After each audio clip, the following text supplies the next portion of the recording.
Bonjour tout le monde et bienvenue à l'émission J'éduque pour la vie. Aujourd'hui, on va aller voir Marie-Michel avec son chien Manny.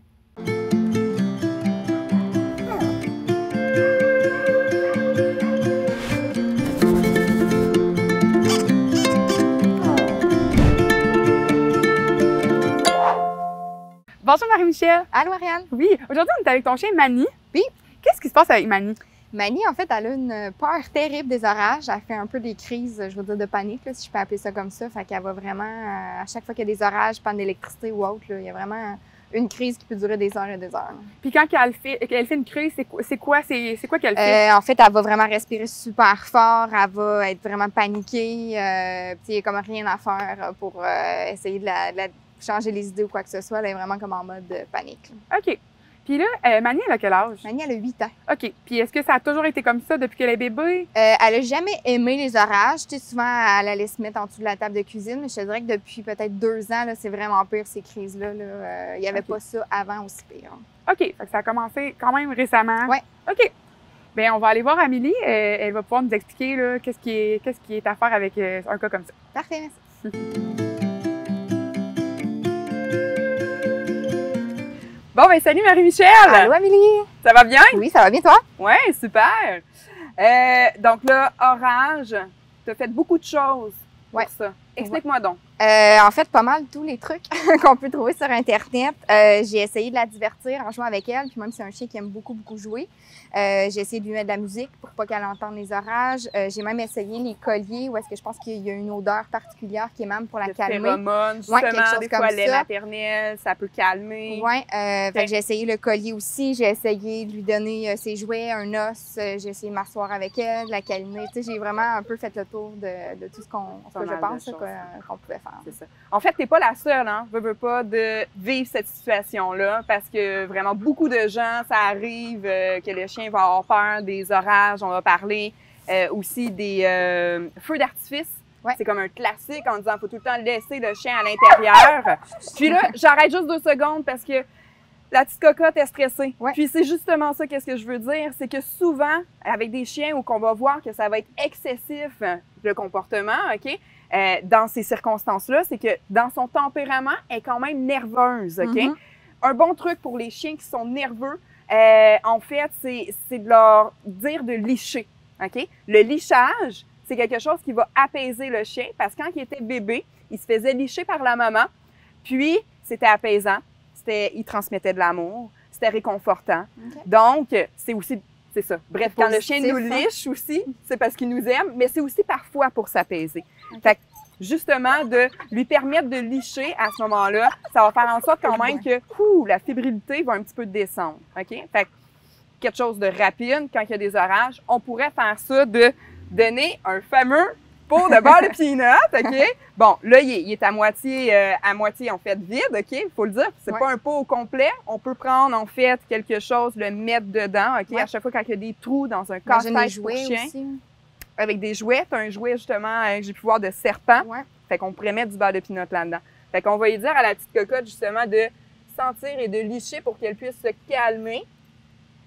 OK? Et tu vas voir que le tempérament va faire en sorte qu'elle va se calmer. Parce qu'elle scellait. Hein, Mm-hmm. OK, ça. Souvent, ça va être interprété, en fait, en disant qu'elle pleure. Mais non, c'est un niveau de stress plus intense, plus élevé à ce moment-là. Okay. Là, la cocotte, c'est parce que Manny est un peu impatiente, tu sais, parce qu'elle dit là, qu'est-ce qu'on fait? Elle voudrait se promener un peu partout. Fait que c'est aussi pour l'occuper, veut pas, mais c'est surtout pour l'apaiser. OK, parfait. Okay? Là, elle a 8 ans. Il y a des changements d'hormones qui se font à l'âge de 2 ans, 5 ans, 7 ans. Okay. Fait que là, je sais que tu m'avais dit aussi que c'était depuis 1 an, un petit peu plus que ça Un an ou l'avait. 2, c'est vraiment pire. Tu sais, elle n'a jamais aimé les orages depuis qu'elle est jeune, mais vraiment, comme je te dirais, depuis 1 et 3 ans, là, depuis les dernières années, là, c'est vraiment amplifié. On pourrait dire que le changement d'hormones a été là-dedans à partir de 6 ans et demi à peu près, justement. Donc, des fois, on peut voir des comportements qui vont changer ou qui vont s'accentuer 2 ans, 5 ans, 7 ans. Fait que ça s'explique comme ça, mais on veut en fait quand même qu'elle soit bien. Oui. OK? Donc, moi, qu'est-ce que j'aime faire à ce moment-là? C'est faire une désensibilisation graduelle. OK? Quand je dis graduel, c'est qu'il faut aller petit à petit. OK? C'est sûr que le gros défi avec les tonnerres ou les feux d'artifice, c'est qu'on ne pourra jamais aller imiter exactement le même bruit. La même vibration aussi. Souvent, on ne pense pas à ça, hein? Okay? Mais eux autres sont super sensibles sur les pattes. Ils ressentent, OK? Énormément. S'il y a un tonnerre qui est proche, là, il y a une sensation qui se crée. Fait qu'on ne pourra pas aller imiter ça. Mais on va quand même on va mettre un bruit, OK? Pas trop fort au début, toujours y aller graduellement, OK? Fait que je vais aller chercher, par exemple, un bruit sur mon téléphone que je vais mettre sur un audio, système de son pour faire ça encore plus intense, OK? Mais je ne vais pas y aller intense au début. Plus petit, OK? Juste sur le téléphone au début, puis là, on augmente jusqu'à l'audio pour finalement que ça soit plus intense. Fait que une désensibilisation, je pourrais le faire avec absolument rien, juste de la faire écouter ça, puis dire, ben tu vas t'habituer. OK? Bon, c'est pas qu'est-ce que j'aime faire parce que des fois, on peut même plus les traumatiser. C'est vraiment important que quand on fait une désensibilisation, en fait, il faut occuper l'esprit du chien. OK? La fameuse pluie de nourriture. Alléluia, je l'adore. OK, merci mon Dieu. La pluie de nourriture, je te l'explique, OK? C'est, en fait, je dis ça parce que justement, le bon Dieu, OK? C'est comme s'il mettrait de la pluie de nourriture par terre, OK? Fait que c'est juste de lancer, en fait, de la nourriture. Je l'ai déjà expliqué dans d'autres émissions, OK?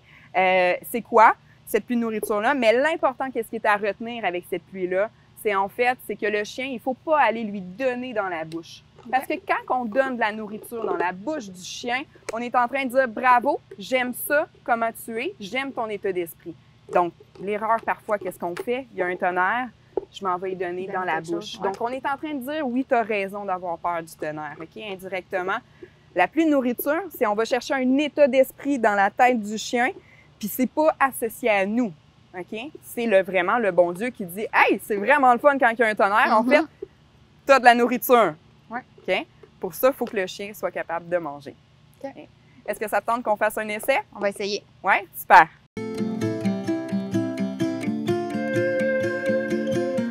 La seule chose que tu vas faire, c'est d'en lancer par terre. OK. OK?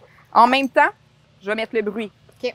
D'accord? Pas d'une façon quelconque, juste qu'elle voit que c'est pas moi qui lui donne. Il faut juste pas qu'elle le voie, tu viens de le dire. Même si le chien, finalement, nous voit faire, c'est pas dramatique. On le fait quand même, OK? Mais idéalement, c'est quand il va avoir, justement, la tête tournée. Qui nous regarde pas, pour pas que ça soit associé à nous. Puis l'important là-dedans, c'est aussi parce que, en fait, on veut pas que le chien se fie sur nous. Parce que sinon, il aura pas peur des tonnerres, des éclairs, quand que nous, on est là. Mais quand on n'est pas là, c'est pas ça le but. Il faut vraiment que le chien l'associe, en fait, qu'il est capable par lui-même de s'auto-calmer puis de s'occuper l'esprit. OK? Parfait. Donc, vas-y, tu peux lancer ta pluie. Oh. Génial, parfait. Si ton chien, par exemple, pendant le bruit du tonnerre, OK, ne mange pas, va pointer, justement, du doigt pour montrer, OK? Si un chien est trop stressé, est trop nerveux, il va bloquer son nez, donc il ne mangera pas. Okay? Ça, c'est un indicateur. Si elle ne mange pas, on est à une coche au-dessus d'être stressé. Je te dirais que souvent, elle ne mangera pas. Tu sais, si c'est l'heure de son repas puis qu'il y a des orages, elle ne mangera pas. Elle mangera pas. C'est pour ça, en fait, l'idée de faire une désensibilisation. On n'attend pas quand la situation arrive telle quelle pour le faire. Il faut vraiment que tu fasses une pratique. Avant. Y aller avec quelque chose de pas fort, puis d'y aller graduellement avec quelque chose de plus fort pour que ça soit moins pire. Il faut qu'elle dédramatise, en fait, dans sa tête. Il faut qu'elle s'habitue. OK? Autre chose, avec un chien qui est nerveux, stressé, souvent, ils vont même tirer aussi comme ça d'un bord puis de l'autre. C'est vraiment important, ça, de ne pas les laisser, justement, tirer. OK? Qu'est-ce que tu vas faire? C'est que tu vas ramener ça. Dans ce temps-là, tu vas ramener, tu vas lousser. Voilà, pour qu'elle se calme. OK?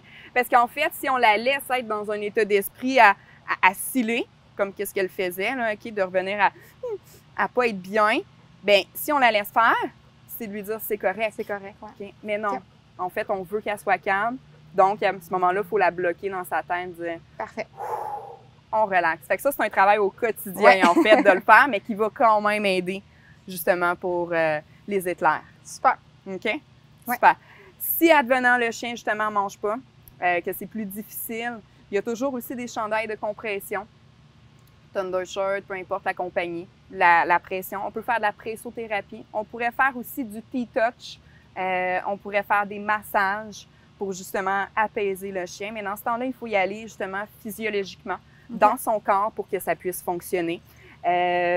Puis, sinon, il y a de la médecine douce. OK? On va parler de Zilken. Ça, je ne sais pas si tu l'avais essayé, si tu ne l'avais pas mentionné. Tu as essayé les phéromones, des odeurs. Donc, sur tablette de vétérinaire, le Zilken, tout le monde peut aller en chercher. J'aime bien aussi le Rescue. Donc, ça, au Mondou, dans des animaleries, ils peuvent en vendre. C'est de l'homéopathie. Ça, c'est vraiment, en fait, des essais-erreurs. OK? Bon, l'homéopathie, ça ne fonctionne pas avec tout. Sinon, il y a de l'aromathérapie aussi qui fonctionne bien. Donc, odeur de camomille, puis lavande. Généralement, c'est quelque chose qui fonctionne bien. Donc, chandail de compression, ça a été prouvé scientifiquement que la pression va apaiser le chien.